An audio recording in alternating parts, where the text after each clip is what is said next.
I do have a number of queries about the proposals, so I'll just go through them. And it might be helpful for the committee to be aware that I've, in the past few weeks, attended a couple of community meetings with a group that has been keen to see the refurbishment of the Leisure Centre going forward, and in fact the secretary of the meeting is in the public gallery today, so they are very interested in seeing these proposals advance. I think there are a number of concerns, though, not least of which is the fact that we do seem to have slightly compromised on what we're able to bring forward as a council. So, for instance, the proposals originally, I think, were going to add in a capital receipt from land that was being sold adjacent to the park and ride site, and that now isn't available to go towards this project. I'd be interested to know if there's, if you've got any views on how much plans were scaled back because you lost that additional $1 to $1.5 million. Clearly, one of the major changes compared to what's been there previously is the size of the pool is reduced. So you're going, I think, from a 25-metre pool down to a 20-metre pool, and there is a lot of concern in the community, that is, a retrograde step. It's of the size that wouldn't be, of use for anybody that's sort of trying to get started in competition swimming, for instance. You really need to have a 25-metre pool. So it does seem to be that, overall, there is a reduction in facilities coming forward compared to what was there before the pandemic. The upstairs has gone to Cardiff Rugby. The pool now is being reduced to fit in the paddle tennis courts. I think this is partly because you can get income from those courts which help fund that. I understand where we're coming from.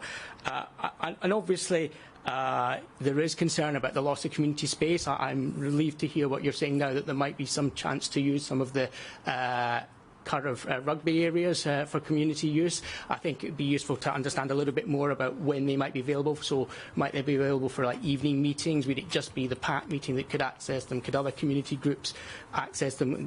Would there be a route for that?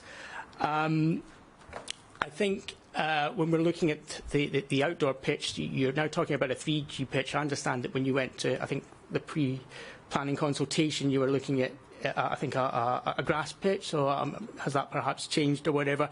Obviously a 3G pitch can bring more intensive use, so that could bring benefits, but I think the community might want to sort of have a chance to have an input in that, because obviously if you can have a more intensive use of this pitch and it's going to be available to Cardiff Rugby in the day but maybe to the community in the evenings, that could be substantial use. What is the impact on those people living in the surrounding area, and is there a chance for them to be consulted? And I think that brings me to my biggest concern with what's coming forward is that the recommendation in the report is to agree the scheme and then put in the relevant delegations to go ahead, but there isn't any commitment to consult the community before the scheme is agreed. And I think there is a clear desire from the people I've spoken to in the community, because of all these questions that I'm raising, why can't that be done? My understanding is that the planning application and the outdoor pitches isn't going to be determined, I think, until the autumn. So, why don't we use this time between now and then to do a consultation?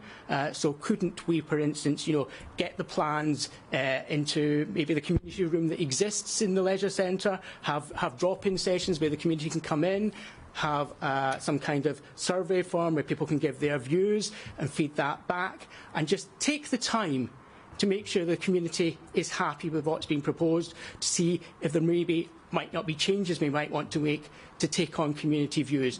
Because overall, I understand the financial constraints, but we are looking at a lower refurbished facility. It will have less facilities in it for the community than what we had before the pandemic. Now, I understand the financial constraints are partly leading us there, but why don't we take the opportunity to make sure the community has a proper chance to input into these plans before we make a decision on agreeing the scheme? And why could you consider amending the report to do that?